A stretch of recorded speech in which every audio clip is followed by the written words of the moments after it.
I'm Cassidy Quinn, and this is Mentally Together. Because whether you can see it on the surface or not, we are all just trying to keep ourselves mentally together. And no matter what our brains are experiencing, we're not alone, we're together. And I swear, every episode of this podcast that I put together, put out into the world, I learn another way in which my brain is not alone. So I hope the same thing is happening to you while you listen. Do you ever feel like an imposter in your career, in your whole life? Like you're doing the whole fake it till you make it thing, but you never actually make it.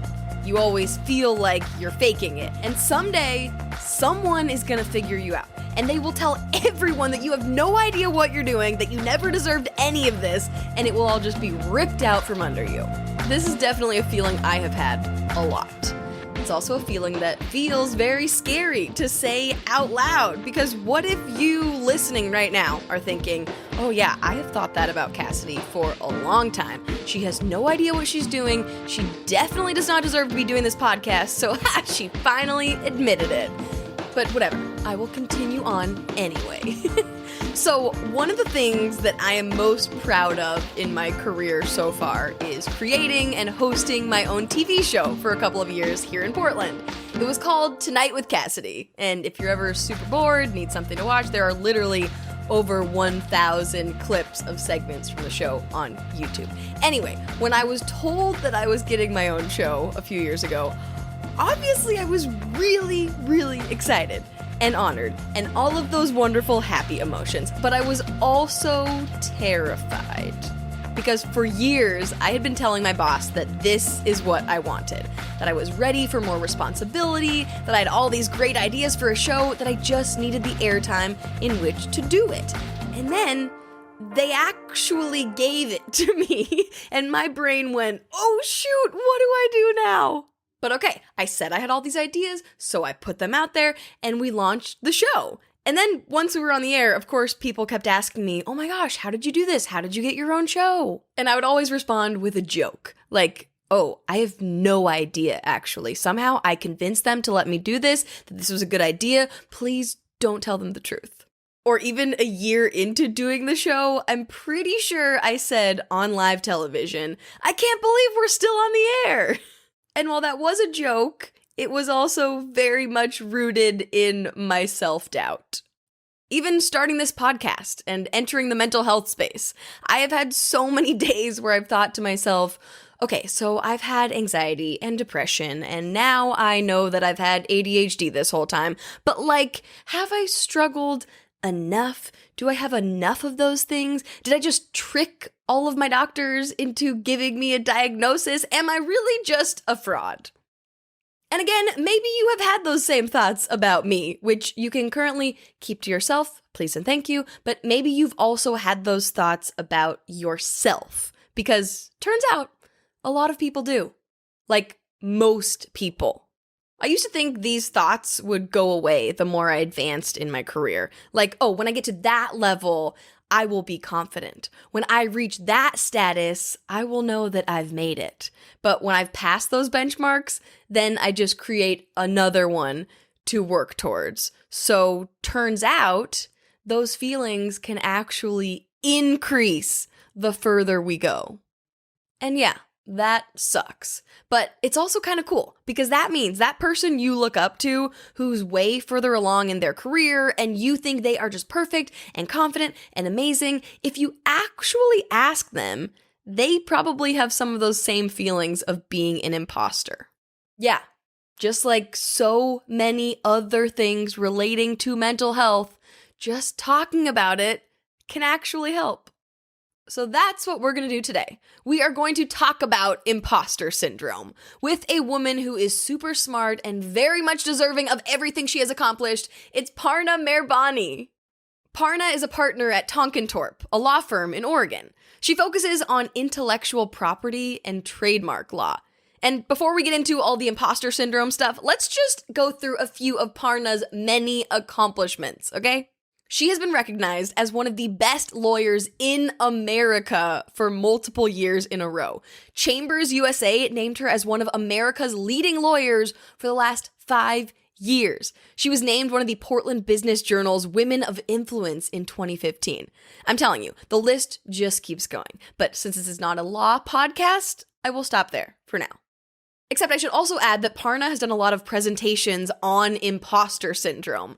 And if you don't know exactly what that is, don't worry, she will explain it in just a minute. All you need to know for now is that that same woman that won all of those awards that I just read to you also has some of those same feelings of not being good enough or smart enough or deserving of doing what she does. But don't take that to mean that there's no hope for those of us feeling this way. Because although those feelings of inadequacy are there, and maybe they'll never totally go away, we can learn to work with them and not against them. And that is where Parna's very well-deserved expertise comes in. So let's get into it with the amazing Parna Mehrbani. Welcome to the show. Thank you. Thank you so much for being here. I'm so excited, a little nervous to talk to you because I feel like whenever we get into things that involve vulnerabilities like imposter syndrome, but that's the whole point of this podcast, but it gets a little, vulnerable. Like, these are my deepest, darkest fears here into the universe. Absolutely. That's totally fair. And I actually feel the same way often talking about imposter syndrome. So it feels kind of like putting yourself out there in a way that feels vulnerable. So totally understandable. But luckily, it's something that most people experience. So it tends to be something that people can relate to.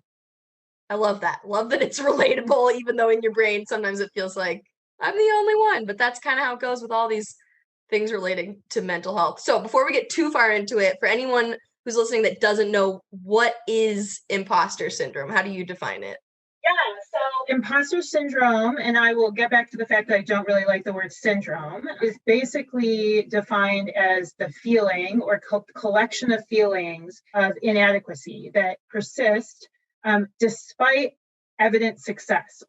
Despite being a successful person, you continue to have feelings of inadequacy and sort of a chronic feeling of self-doubt and a worry that people are going to find out that you're a fraud or that you don't know what you're doing. So that sort of collection of feelings is how I would define imposter syndrome, also called imposterism or imposter phenomenon, which I kind of like those alternative words better because syndrome, I think, makes it seem like there's something wrong with you when it's really just a collection of feelings that a lot of people have. Yeah. It's interesting because when I first reached out to you about this, you were like, oh, mental health? Is it a mental health thing? I think totally. What kind of changed your mind on that, I guess? Well, I think if you think about mental health as sort of like the health and well-being, maybe sort of like the way that we sort of judge ourselves or the way that we sort of make it through the day and the things that internally cause you stress as opposed to the external factors that cause you stress.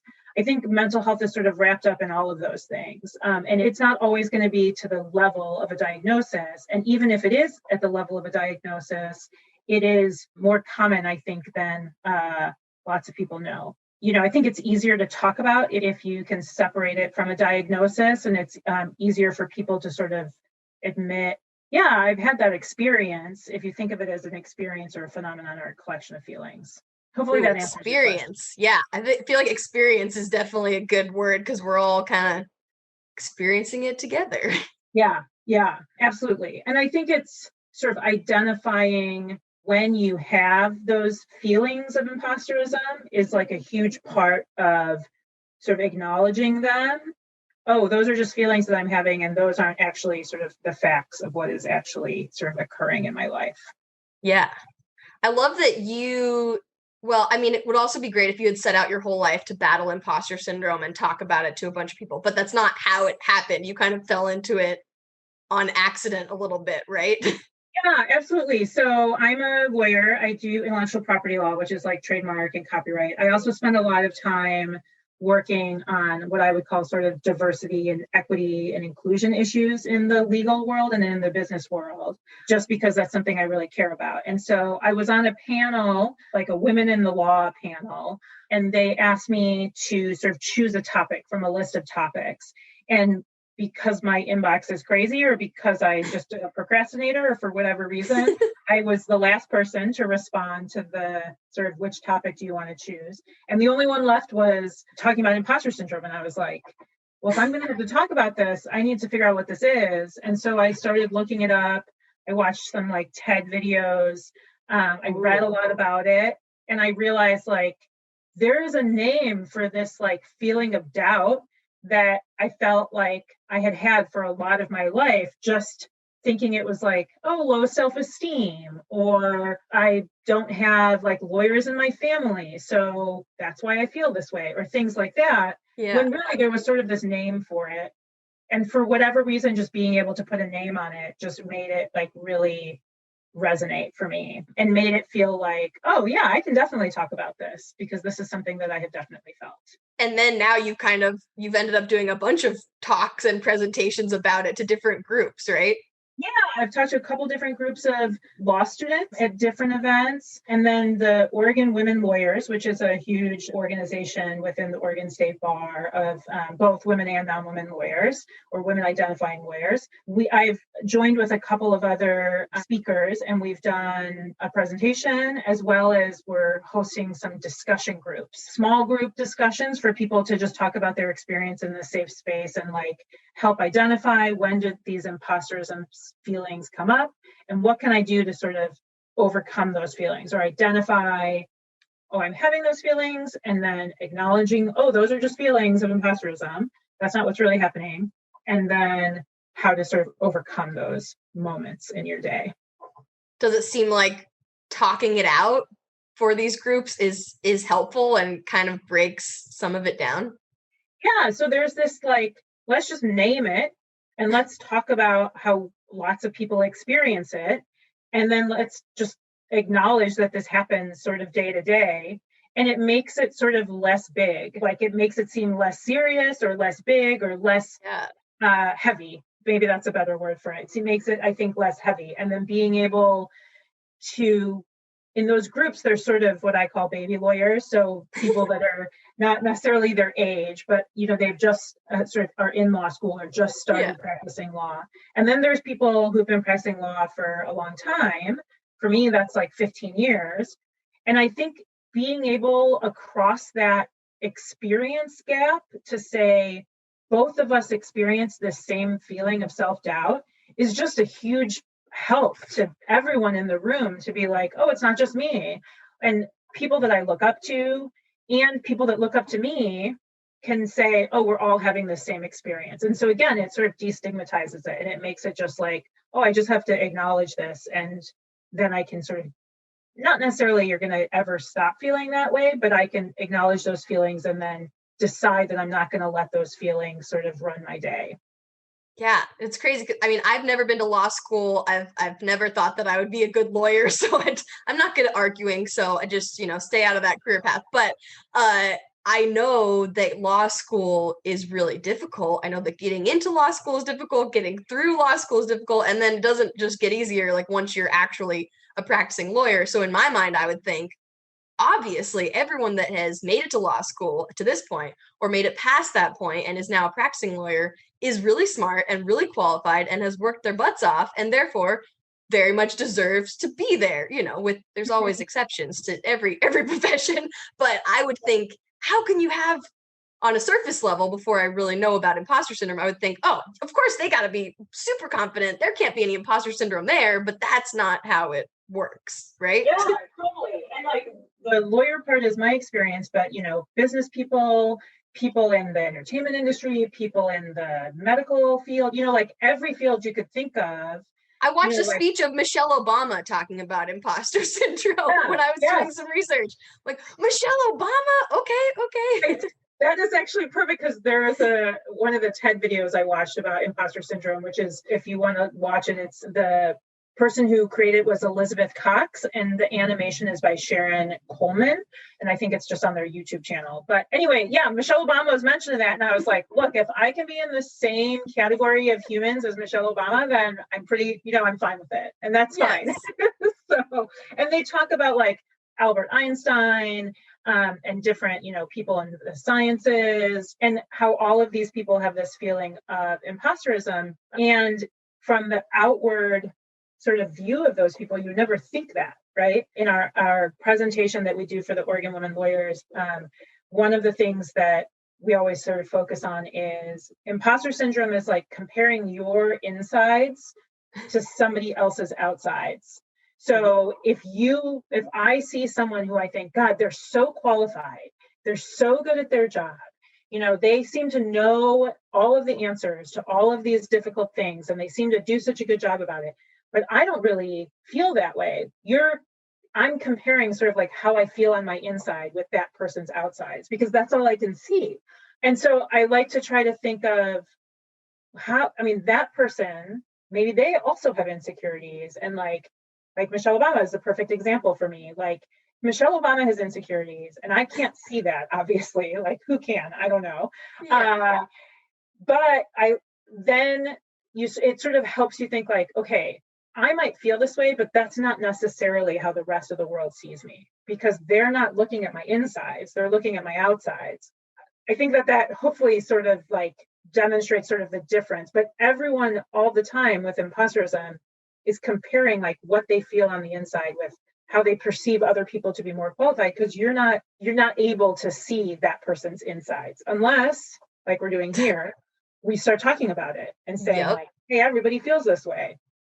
Well, and I think it's the same with so many things in the mental health world as well. Like you don't just see someone with depression walking around with like a cloud over their head that's like, hey, I have depression, unless you do walk around showing your insides, right? Or all these other things that you assume like, no, they don't have any of these feelings. It's just me. Absolutely. Yeah. And I think that's what makes it seem like so like you can't share those things, because there's an assumption that nobody else feels that way, because it's not like you broke your arm and you can see the person's cast, right? And so you can talk about, oh, I broke my arm too. Like, let's talk about this thing that we share, because people aren't wearing it on their outsides, and you can't, and it feels like such a big deal to sort of reveal those things.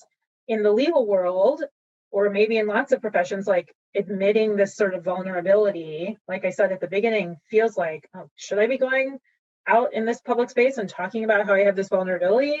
But, at the same time, if I can help a law student who feels like they don't belong in law school and thinks that maybe they should quit because they don't feel good enough, and them hearing, someone who's been practicing law for 15 years talk about how that's normal, maybe that person will stay in law school, or, not feel at least that they're the only one that has ever experienced that. And so I think that that's worth it.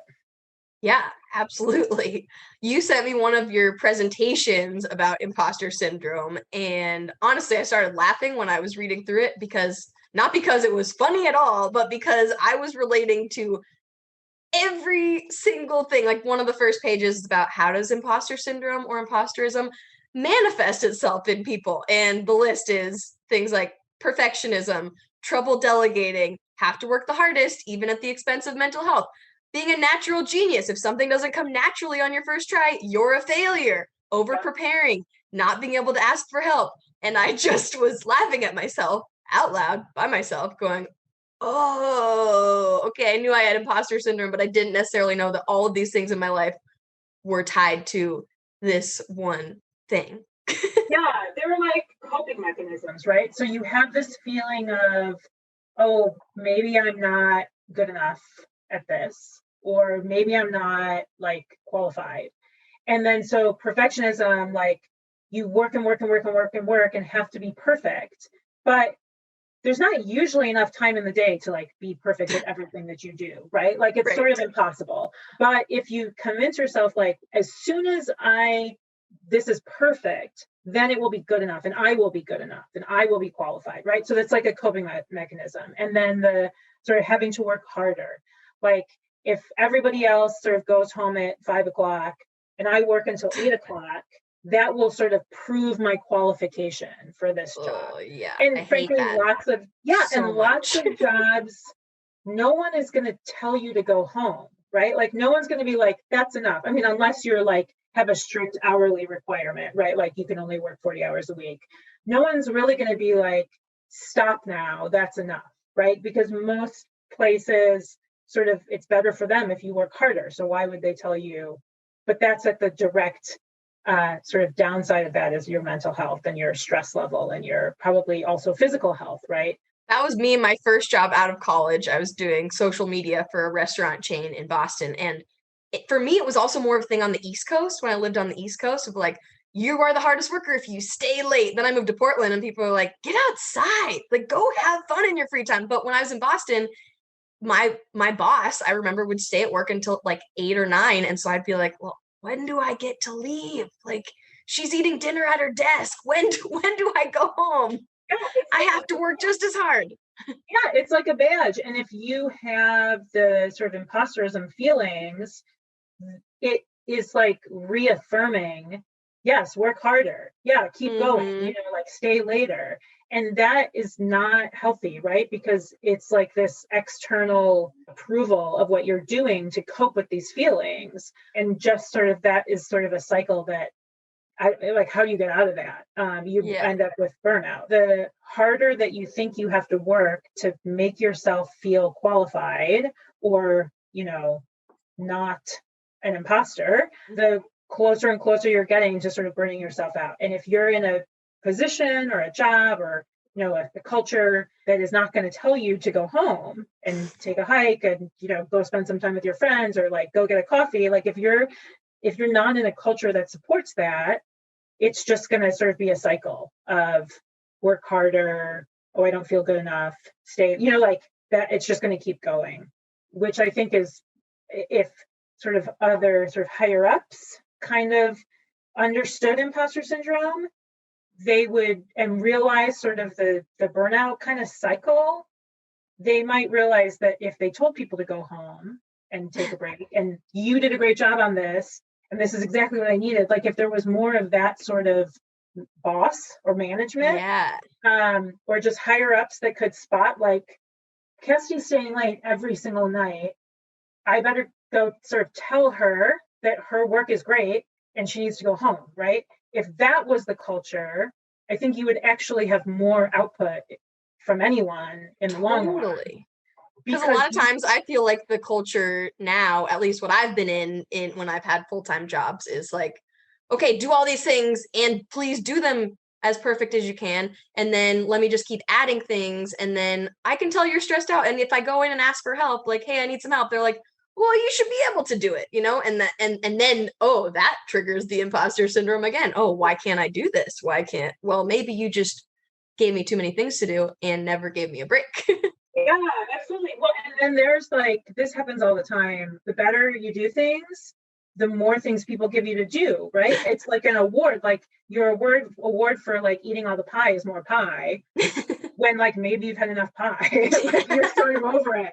And that is, again, like if you have the imposterism feeling and you sort of are coping with it by working harder, that feels like, oh my God, I have to work harder. I have to work harder. And there's no moment where you can say like, wow, I did a really good job in that. And now I'm going to go take a break because there's just sort of more stuff that's being put on your plate. Yeah. So more pie. I think exactly. A pie is hard for analogy for me to use because I really like pie. But like there can be too much pie. There's a point. And in order to appreciate the pie, you have to stop eating the pie at some point. Right. That is a good point. So just the other sort of coping mechanisms I'll just say is like being an expert, which is kind of like perfectionism. It's not necessarily things have to be perfect, but I have to be an expert in this field before I'm like ready to do anything in the field. And then not being able to ask for help because perceiving like asking for help or delegating as like a weakness, or thinking more accurately, maybe thinking that other people will perceive you to be weak if you delegate or if you ask for help. I think is what ends up happening. And so the question is really like, how do you, like when you realize you're having those feelings, being able to like take a breather and be like, okay, I'm about to go speak on this podcast, and why would anyone ever ask me to be on this podcast and speak about this topic? And I don't know anything about this topic, and I'm not a psychologist, and like what do I know other than my, like that whole sort of series of feelings, and then stopping and saying, okay, I'm having those feelings. I'm pretty nervous, but also, like, why would they have asked me if they didn't think that I was qualified? And, I've also spoken on this topic 3 other times or however many other times. So maybe I do know what I'm talking about. And, I prepared, and I'm prepared enough. Like, I didn't go to school for psychology. I'm not that prepared, but I prepared enough to sort of know how to answer these questions, and sort of taking what you're feeling and then sort of like putting the evidence, like balancing out the evidence to the contrary on the other side and saying, actually that evidence does outweigh my feeling that I might be not qualified. Do you is it just a mental process for you or that works for people you've talked to about this? Or because I have sometimes just started to write down okay, one time I did this. A while ago, I was updating my resume, and I was definitely in a period of feeling a lot of imposter syndrome. Like, what am I doing with my life? How am I qualified to do any of this? And then I had to update my resume, which was literally putting to paper or virtual paper, what I've done in my life. I was like, oh, okay. I guess we're good here. I'm fine. Yeah. I think I've done some things. I don't know. They're fine. Yeah, no, I mean, that's a great point. Collect the evidence. That's such a lawyerly thing to say, but Exhibit A. Yes, exactly.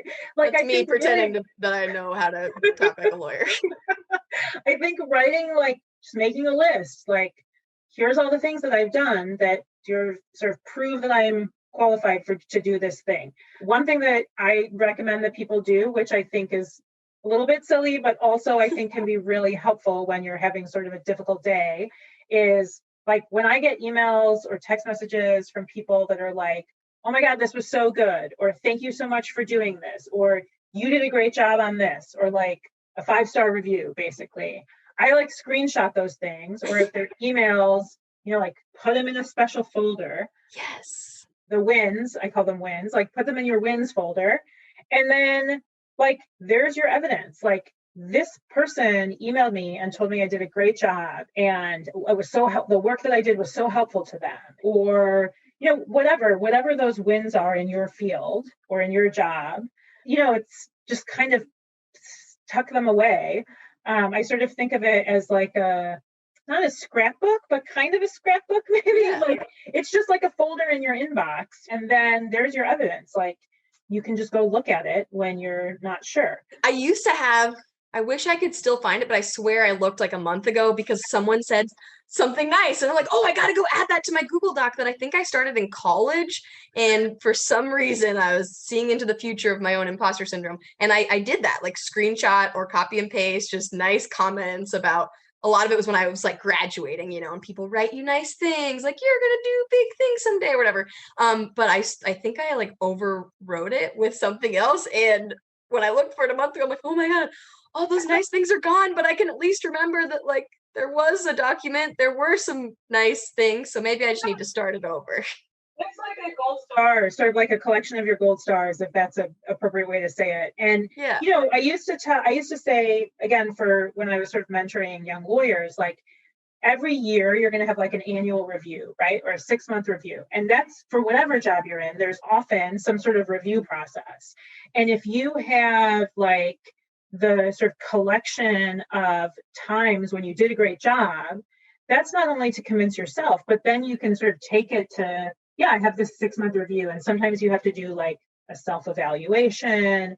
And that's across the board. Again, I said, 5-star review, if you work at any sort of retail establishment, or if you have customers of any sort, and a customer gives you a compliment or thanks for your help on this thing, it seems silly to just kind of keep track of those maybe, but just make a note in your phone. And then when you have your review, that might not be for 6 months from now. So you maybe won't remember if you just try to remember them. And so having that note, I think it's not just for yourself, but on those days when you really need to convince yourself that you're qualified, here's this, people really appreciate what I'm doing, or people like my work, or, whatever that looks like for your particular situation. Have you been putting off a visit to the doctor for way too long? Yeah, I do that too. And when I finally do call and make an appointment, the doctor's office usually tells me the next available appointment is months away. That's why I've started going to Zoom Care. With locations in Oregon, Washington, Idaho, and Colorado, Zoom Care offers same-day doctor visits that you can book online or from their app. Yep, you don't have to talk to anyone on the phone. They even offer mental health visits, where you can speak to a board-certified mental health provider in person or through video. Zoom Care is where I went last year for my ADHD diagnosis, and they made the process so simple. They really took away my stress. So if you're ready to make an appointment of your own, head to zoomcare.com. That's Zoomcare, ZOOMCARE.com.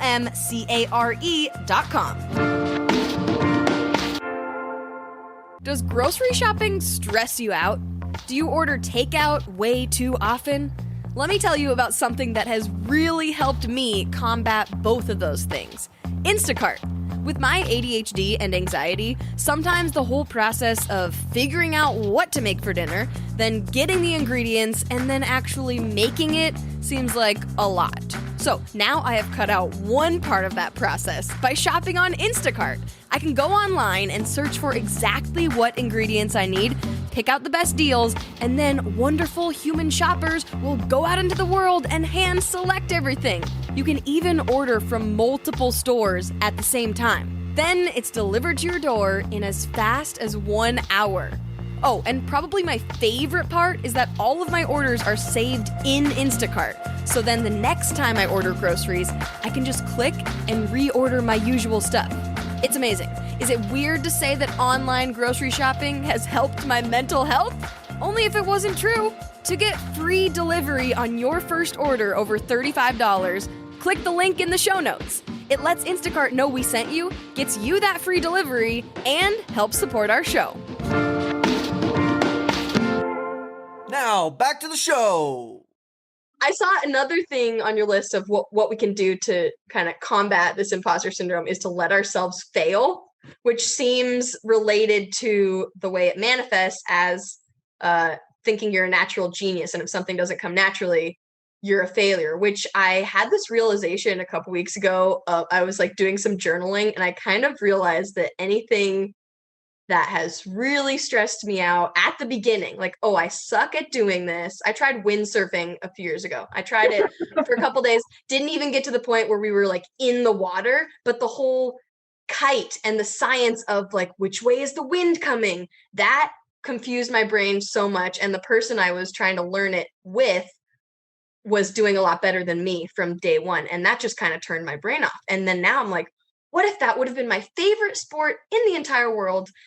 But I quit after day 2 because I wasn't good at it. And like when I tried wakeboarding, like I got up on the first day. So, we stick with that one. So, but I kind of had this realization of like, what if there was a whole nother career path even for me that I just, when I was 12, wasn't good at on the first day. And so, that meant it's not for me. Yeah, I mean, so I have a couple of things to say about that. First of all, there is this, I think that some of that sort of starts when you're little and you get told like, oh, you are sort of a natural like piano player or whatever, like you were a natural soccer player or whatever it is, right? Like you were immediately good at something. And then you get sort of all these positive reinforcements because you were just like naturally good at something. So for people that have that experience, when they do something that's hard for them and they're not good at it right away, they might think like, oh, I'm just not good at this because it takes work. And then it also happens in the reverse where people who worked really hard got a lot of positive feedback that working really hard was the important part. And that's what sort of made them good, was working really hard, not some like natural talent that you were born with. And for those people, they think, well, if I don't have to work really hard at it, then I must not belong doing this because I didn't work really hard at it, right? And it's so silly because both of those things happen to people and they're like exactly the reverse of the other. I think it's also adults are worse at learning new things than kids. So prior to the pandemic, I teach knitting, which is a super awesome hobby. It sounds real nerdy, but I love it. Anyway, teaching adults knitting is like the perfect example because people think it's knitting. So this is like this thing that, lots of grandmas do and women do. And so it must be easy. And if it doesn't feel easy right away, lots of adults just quit because they're like, well, I'm not good at this, so I'm not going to do it. Yeah. Other people really want to work hard at it. And then that's, it's really muscle memory and learning sort of this different language of knitting patterns. And it takes a bunch of work. And then you sort of periodically, you get better and better and better the more you do it. But a lot of adults will give up on things like, I'm going to learn how to play the guitar, and it's really hard. And there's muscle memory, and it kind of hurts your fingers. And I don't know how to read music. And so I'm just going to give up. But little kids don't do that. Little kids are like, I'm just going to keep doing it. Not all little kids, but it's much different in adults. So I think if it depends on sort of like which side of that spectrum you're on, like, do you think working hard is the key, or do you think like having a natural talent is the key? And if you have either experience and it's not what you think it should be, then you just decide, well, I'm not good enough to do this, or I don't want it. Which I think is sort of a shame, because we probably don't do as many new things as we would otherwise do. Yeah. And maybe you could end up being really good at it, but since you gave up, you will never know. Right. And frankly, maybe being real good at it is not the point. Like maybe just doing it and not be. So I was going to say my quote, try again, fail better. It's a quote from Samuel Beckett. I bought it like a postcard when I was in like high school or college. It's on my bulletin board at my office, my actual office, not my home office. And it's really like, try again, fail better. And it's something that has kind of always been on repeat in my head. And it's really telling us that we actually learn more, I think, from failing than we realize, and maybe more than we learn from succeeding. Yeah. I don't know. But like every time you fall off, or every time you sort of get it wrong, I think the getting back up is the point. And it kind of sucks, right? Like if I lose a case, or if I sort of, don't give the right answer, there's consequences.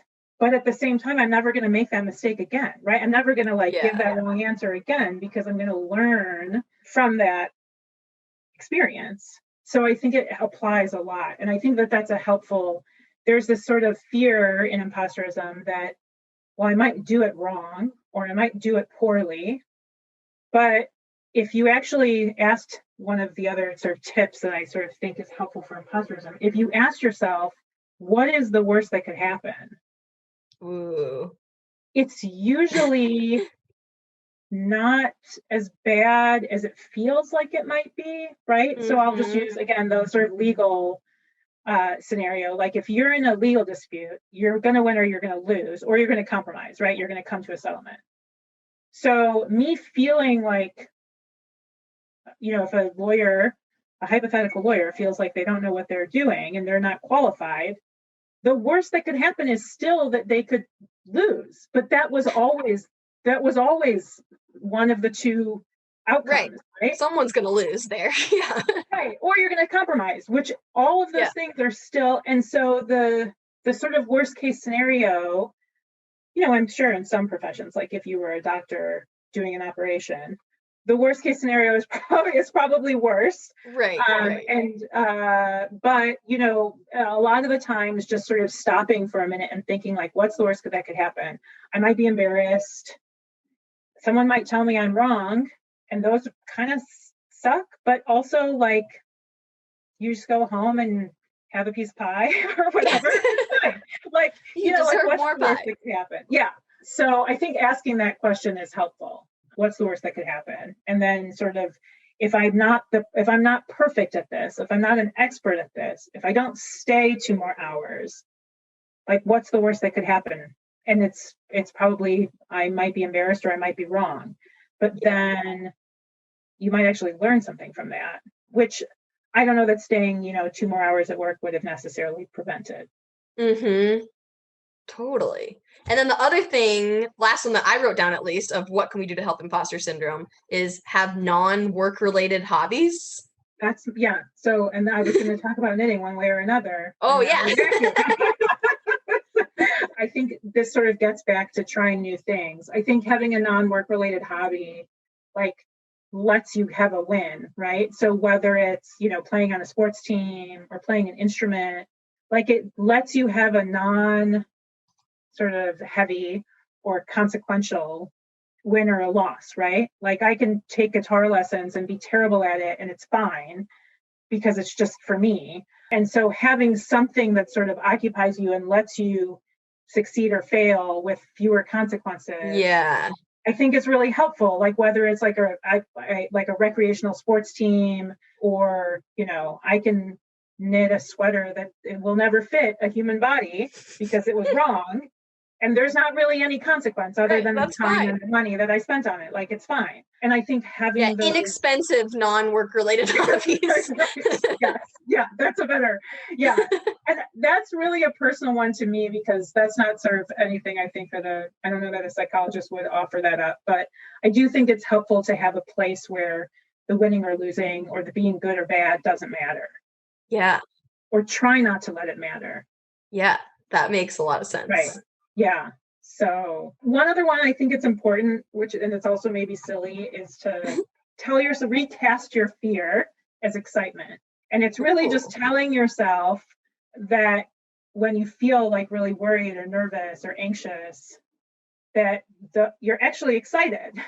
And because I think those, again, I'm not a doctor, not a psychologist, I think those are both adrenaline feelings, right? Yeah, I feel like I've read the internal, again, I also am not a doctor, not a psychologist, but I have read something similar, that they're kind of both, your body does the same thing internally, whether you're scared or excited. Yeah. And so it sounds silly, but I think saying, well, I'm really excited about this. So I can put it on sort of I play in a soccer team, and I remember, now it's just recreational for fun. I remember when I was in high school, like, playing soccer games and being like so terrified of that soccer game. And like, it really, but I'm sure a lot of athletes feel anxious before they play games. And that's just like high school soccer. But rather than thinking like, I am terrified to play this game, thinking like, I'm really excited to play this game. Like, that's a really simple, because it's also fun, right? Before I tried my first case, I was terrified.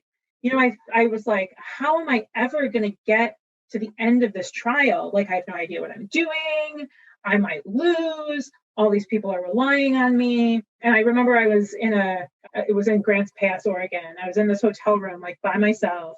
I was like ironing my shirts, like, just like panicking and thinking like, it's fine. I'm just really excited. I'm really excited about this trial. And it sounds so silly, but again, like, the chemicals, I'm pretty sure, are the same in your brain, and trying to just realize, like, it feels like I'm scared, but I'm also just excited, right? I'm about to do this thing I've never done before, and who knows what's going to happen.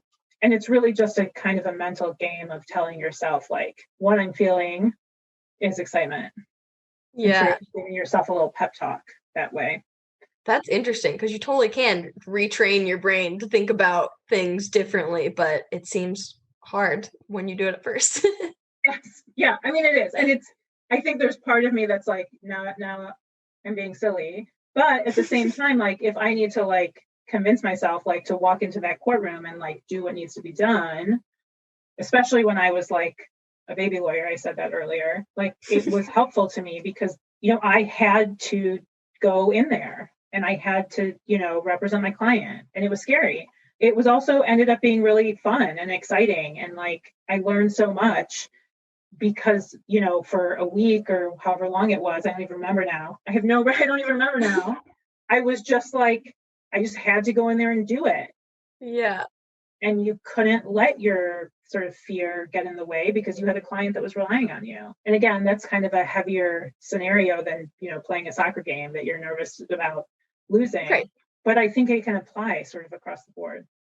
Well, it's interesting. As you were saying that, I'm thinking, sometimes I kind of do that in a different way, where if I think, I'm not feeling super confident, I'm really nervous to do this, but then I put myself in the shoes of the other people that will be watching me or in the meeting with me or whatever it is. And I'm going like, okay, well, they think that I know what I'm doing and I'm confident, or let's assume they do, and either try to play that version of myself, like a weird little role-playing thing in my brain of like, okay, I'm just going to be exactly what they think I am. Yeah. Or even kind of pick a person like, okay, what would, back to Michelle Obama, like if Michelle Obama was about to do this presentation, what would she do? And it sounds really silly in my brain, but sometimes it kind of works to trick me into being like, I'm just going to be Michelle Obama just a little bit. They won't know that I'm being myself, but I just like turn up the confidence a little bit and the whatever a little bit. In some of the imposter syndrome stuff that I've read, they say they use that fake it till you make it sort of like, and that's exactly what you're saying. Like, it's not faking it. It's just like, okay, I'm going to live up to what these people think I'm capable of, which turns out you're actually capable of. Right. You just need to like trick yourself into believing it, what all those other people in the room already know about you. Yeah. And so I don't love that fake it sort of terminology, but it's kind of accurate. And if you're not actually faking it, but you need to tell yourself that in order to like get through the meeting. Or sometimes I think of like everyone's faking it. No one's made it. Like So like the more people I talk to, like the more I go in my career, the more I realize, just like we're talking about, like most people have some of this imposter syndrome and they're also pretending they know what they're doing. Like the bosses also have no idea what they're doing here. I think it's, in some ways, or they all do, or they all know what they're doing. And so do I, At some point in their career, they felt that way, or they felt like they didn't, or they made enough mistakes until they learned it. And I think that's why talking about it is so useful, because hearing someone say like, well, now I feel pretty confident, but 5 years ago, I felt like I didn't know what I was doing. And here's how I got over it. Then you're like, okay, I can sort that out and be like the most confident person in 5 years. That's fine. Like, it just helps you see like, oh, people didn't like wake up as like the perfect person at their job. Like everyone had kind of worked to get there. Yeah. I love that. Thank you. That's good. I'm going to listen to this interview like 100 times just to like tell myself all these things. I know. Yeah. I think it's one other thing I wanted to make sure to mention, which I think is worth talking about, is, lots of people from like historically underrepresented communities have sort of more of a sort of higher instances of imposter phenomenon. So like minorities, people who are first generation immigrants, but also first in their family to like go to college, or first in their family to go to grad school, women. And I think it doesn't surprise me, but I think it's also worth saying that, a lot of imposter syndrome is feeling like I don't belong here. And that feeling happens much more frequently to people who are in underrepresented or historically underrepresented communities, in whether in general or in particular professions. So I'm a woman, I'm a first generation immigrant, I'm Iranian, my dad went to grad school, my mom has a college degree, an undergrad, but nobody in my family was a lawyer. There's a lot of doctors. And so there's like, I didn't know when I came, and I'm from the suburbs of Chicago. So when I came to Oregon, like I didn't know anybody. I had like my roommate who I moved with. And at the law school, like, who else is like me in this scenario?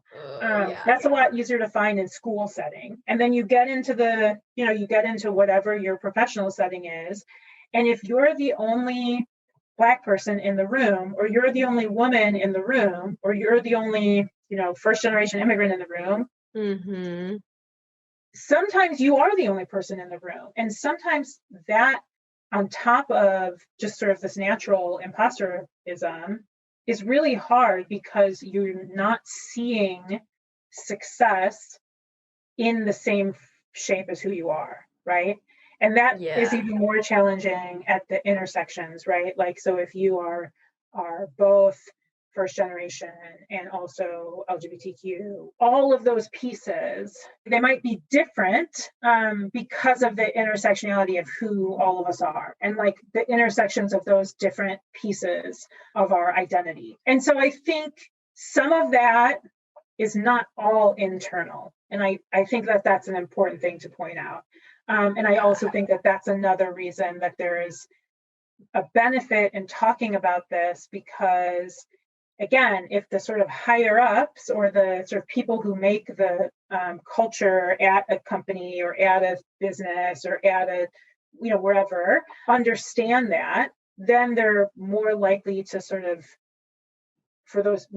realize that for those people that are the only ones in the room, that there is a larger sort of divide that has to be crossed. Yeah, no, that makes total. I'm glad you brought that up, because that was definitely something that I wanted to ask you about. And I might not be the most eloquent, in describing it, but I think it's an important point, because I think imposterism does show up for those people more frequently.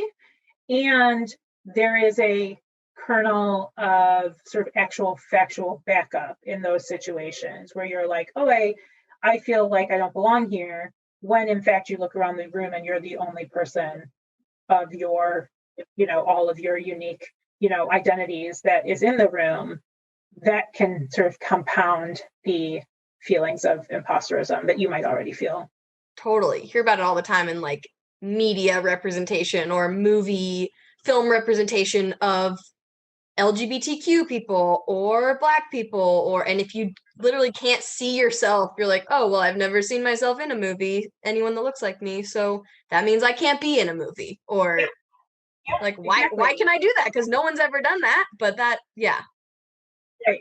Oh man. And I think for those folks, and I count myself in those folks, it's also harder to fail, because there is a tendency of folks in the majority to sort of treat you as like you're a representative of your entire class of humans. Yeah. So there's this like pressure of being a model minority, which is unfair and is impossible to accomplish, right? Absolutely. And there is like this added, or frankly, and I can say this as a first generation immigrant, there is a beloved but immigrant parent sort of tendency to be like, all of this pressure of our choice is on you.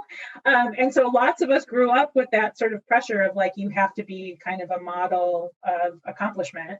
And sometimes that's really hard. And so then that sort of fear of failure is even bigger, because there seems to be like more riding on it. When again, like you should be able to fail just the same as everybody else and just learn from it.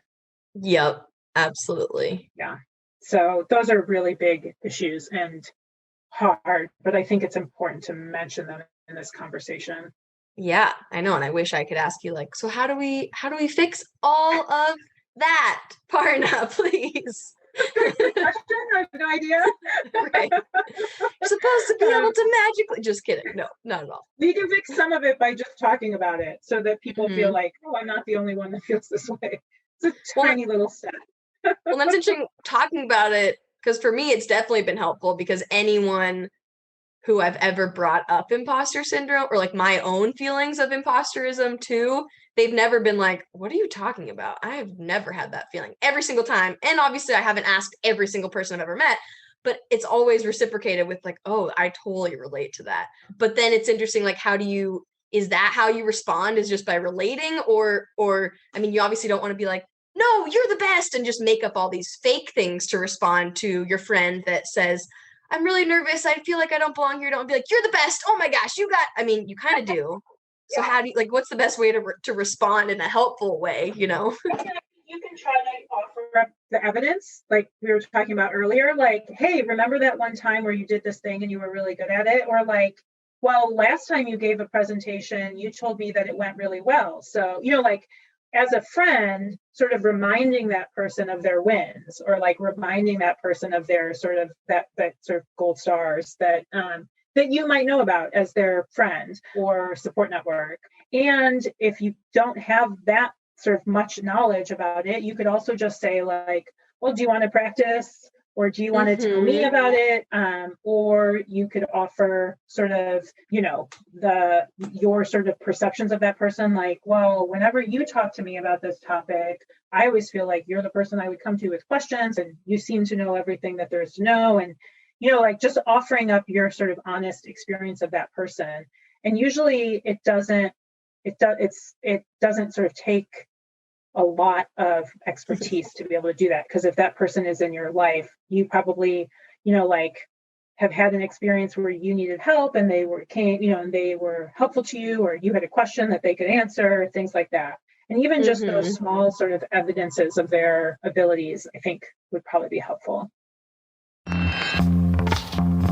If you're loving this episode of Mentally Together, you might be curious. What goes on behind the scenes? Which parts of the conversation were left on the cutting room floor? Well, let's talk about it. Over on Patreon, my patrons get to see deleted video clips from every episode and get to be the first to ask questions of each podcast guest. Like this week, I couldn't decide which episode to release next, so I put a few options in a poll and let my patrons decide. By the way, I think you guys made a really good choice. Oh, and as one of my patrons, you get every episode of the show a day early on Sundays.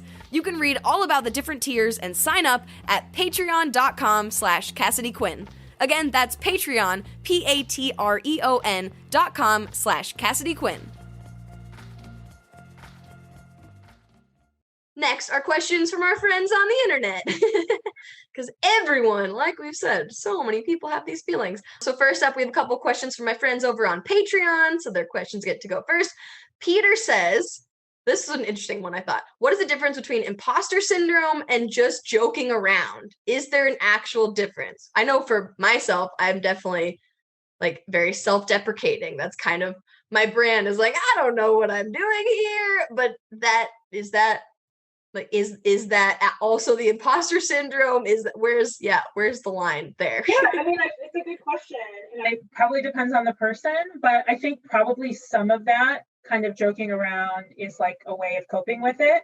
Like, oh, I'm going to joke by saying this thing that actually I do really feel, but I'm going to kind of like make it into a joke so that it doesn't seem as serious, right? It doesn't seem as like big of a deal as it feels. Yeah. And, I think that probably some people are just joking around, and that's fine. If other people in sort of the room, let's say, are talking about how they don't feel qualified, and you're the only one that's like, I feel totally fine. Maybe you want to joke around about it because you kind of like don't want it to come across as being like, oh, I'm totally fine. It's actually okay to just be like, I'm feeling pretty good about this. I think that's more unusual than feeling, I think confidence is somewhat unusual, if like really true confidence. I don't know. And I don't think that imposter syndrome is necessarily the opposite of confidence. I think it's you can be confident and also have imposter syndrome. Yeah, that's really interesting. Yeah, I don't know. I think it depends on the person, but I think sometimes there's a grain of truth in that joking around. Austin says, I think it would be interesting to know about imposter syndrome when trying to start a new project or endeavor. If you want to start a podcast, for example, something in the public space, how do you get over feeling like you're not well known enough to start it? Or in general, how do you get over the idea that you're not skilled in that area yet? So it's hard to be in the same arena as those who are skilled. So I guess, we've talked about that a little bit of like when you started out as a lawyer or me starting this podcast, like if you've never done it before, you kind of are an imposter in a way. So how, yeah. It's a super good question, because some of it is you just have to learn some of it. And so I think you have to balance between like, okay, I have to do sort of the due diligence to be able to do this, right? Like I have to figure out the right equipment to get, and I have to like come up with an idea that's like, there's not 500 other podcasts about this idea. Like, I don't know, like you have to figure that out. Yeah. So I think you need to do like your regular amount of preparation. But then I think where you sort of potentially get into imposter syndrome is not ever wanting to just do it until you're like 100% ready, because you're never, if you struggle with imposterism, you might never feel 100% ready. So like giving yourself a timeline and like writing out the things that, yes, I have to do these things, I have to learn these things before I start. And once I've done those things, I'm going to start, even if I'm not like well known, even if I'm not sort of sure that I know all the technical, fixes and things like that. I'm still going to start. And it, maybe the first 3 will not sound great or not go great, or I might need to redo them, but I'm still going to start. So I think part of it is like balancing that, because again, like you might never be an expert until you start actually doing it. And you may have a few failures as you're starting, and that's fine. So I think trying to not talk yourself out of it once you've begun. And kind of with the whole like worst case scenario thing, right? Like if I put out a podcast, the worst case, unless I really did something that made somebody really mad, the worst case is probably that no one hears it. That like my mom listens, my dad listens, my boyfriend listens, and that's it. And that's the worst case, is that no one sees it ever. And that's okay. Like I'm still going to be alive. I'm still going to be capable of trying something else. Yeah, and you're still going to be able to record the next one. And Right. maybe the next one, 10 people will listen to, right? Like there's sort of, that's a perfect example. So I think it's kind of balancing what's like the responsible, work to do in advance versus like continuing to almost like procrastinate it because you don't feel like you're never going to start in the sort of that world, the podcast world, as like the number one rated podcast. Right. Unless you're like already have 10 other number one rated podcasts, right? Right. So, yeah. So I think that's the balance I would say for that. Yeah, that's good. That's very helpful. Megan says, how can one deal with burnout when it comes to imposter syndrome? I feel like burnout can definitely be amplified due to imposter syndrome, and it can feed into it as well. And we did talk about burnout a little bit when it came to like being the one to stay at work the longest. Yeah, so we definitely talked about that. I think it's being able to sort of try to step back and identify when you're having those feelings of imposter syndrome, and identify when you're sort of like coping with imposter syndrome by working harder or burning yourself out. And frankly, I think sometimes, again, like you just have to be done. Like you have to finish the project, you have to go home. And that can feel really uncomfortable if you don't feel 100% ready or 100% like it's perfect, like we talked about earlier. Yeah. And so again, I think some of this, like when I was sort of new and just starting out, someone, I don't even remember who, told me like, you have to set like a time limit. Like I'm going to work on this project until, maybe 8:00 at night, but I'm not going to work on it until midnight. Even though sometimes like I felt like, oh my God, I have to work on it until midnight. Yeah. But set yourself a time limit, and then that's kind of the end. And then I think that can prevent burnout, right? Because you're not letting yourself sort of get to the point of overwhelming yourself. Mm-hmm. Yeah. This one kind of goes with it a little bit. Benilda says, any tips for overcoming imposter syndrome in the workplace, like due to age difference or different schooling or work experience, for example? So we talked about like, okay, if you talk to the experienced people who've been doing it for 20 years and they also have imposter syndrome, that makes me feel better too. But I also feel like you might not want to go into your boss's office and like tell them that you feel super insecure about your capabilities, maybe? Yeah, this is a really good question. I think it helps to try to find like a mentor type of relationship in your job. It doesn't have to be like the most senior person. I think having sort of mentors at different levels of the job are good. So like if you're brand new, having someone that's worked there for like 2 years, because they like have fresh memories of experience. And then maybe having someone that's like 5 years. And then maybe there's like the more senior person, right?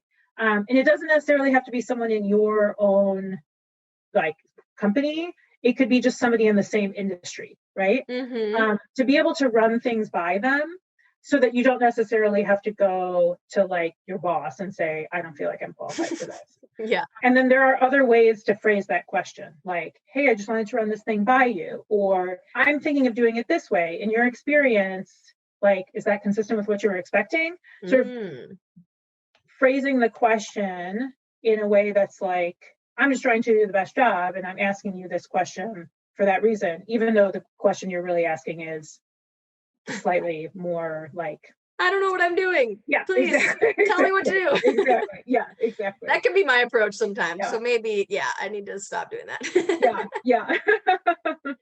And then the last one is from Kai. I feel like self-doubt can either be soul-crushing or conversely motivate you more because you don't think you're ever good enough.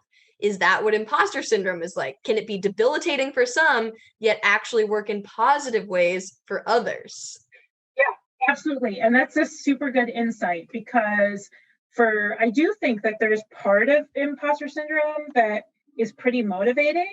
And like, if you just think you're great at everything and you never have doubt, like, I don't feel like there's a lot of motivation in that, right? So I feel like a little bit of fear is kind of good because it kind of motivates you. And like, if I wasn't scared about that first trial that I mentioned earlier, I probably wouldn't have won because I wouldn't have worked as hard. And so there was this that was my sneaky way of telling you that I won.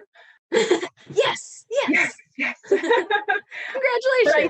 Thanks. It was a long time ago, but yeah. So I think that there's a certain amount of it that is really kind of healthy. And frankly, I don't think I would be sort of the confidence I do feel that I have. I don't think I would have it if I hadn't worked really hard. Mm-hmm. And so I don't think it's actually bad to have some imposter syndrome. I think it actually can be really positive. I think that there's real positivity and that kind of grit that is created by working hard and, failing sometimes and trying again. Like I said earlier, I think that failure is really helpful sometimes. Yeah. Yeah. So I really like that comment because I think it's really true. And I think that that's also just kind of an awesome way to look at it and be like, you know what? Yeah, sometimes I feel self-doubt and it makes me better because it makes me want to be better and to try harder. And I'm really glad that that's kind of I think you said that's the last question. And yeah, I was going to say that's a really perfect note to end on, that plot twist,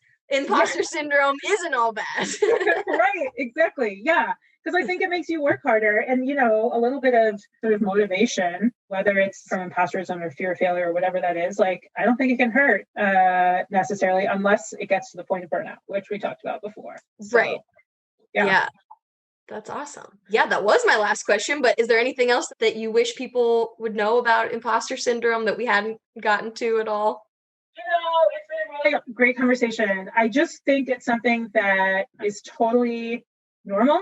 It's worth talking about, and be supportive to all of the people in your life if you think that they experience it, and be supportive to yourself. Try to treat yourself the way that, if my friend came to me and said, I'm feeling this way, I would give her or him all of the encouragement and high fives and support.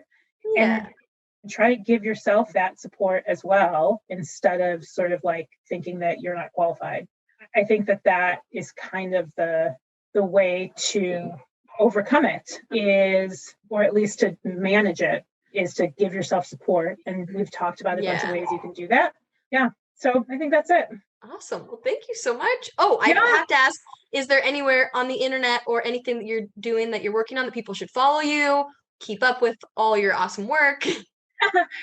So our law firm is Tonkon Torp. And so you can find our website, tonkontorp.com. You don't really do a lot of social media, but on LinkedIn, I would love to talk to folks if they have questions. And like I said, my practices is trademark and copyright and trade secrets and stuff like that, license agreements and privacy. And so I know a lot about that.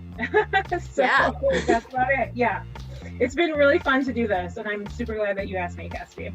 Thank you so much. I'm so glad that you're willing to come on here and talk about all this. It's definitely been very helpful for me, and I feel like it will be very helpful for a lot of people that listen. So thank you. You're welcome. And thank you, wonderful human who is very well-deserving and accomplished, and I could just compliment you forever, but the podcast has to end at some point. Thank you for listening to this episode of Mentally Together. We release new episodes every Monday, so I, Cassidy Quinn, will see you next week. In the meantime, go do something nice for your brain today. Write down a list of accomplishments, start a new hobby, compliment a friend, whatever will make your day just a little bit better. Because remember, we are all just trying to keep ourselves mentally together.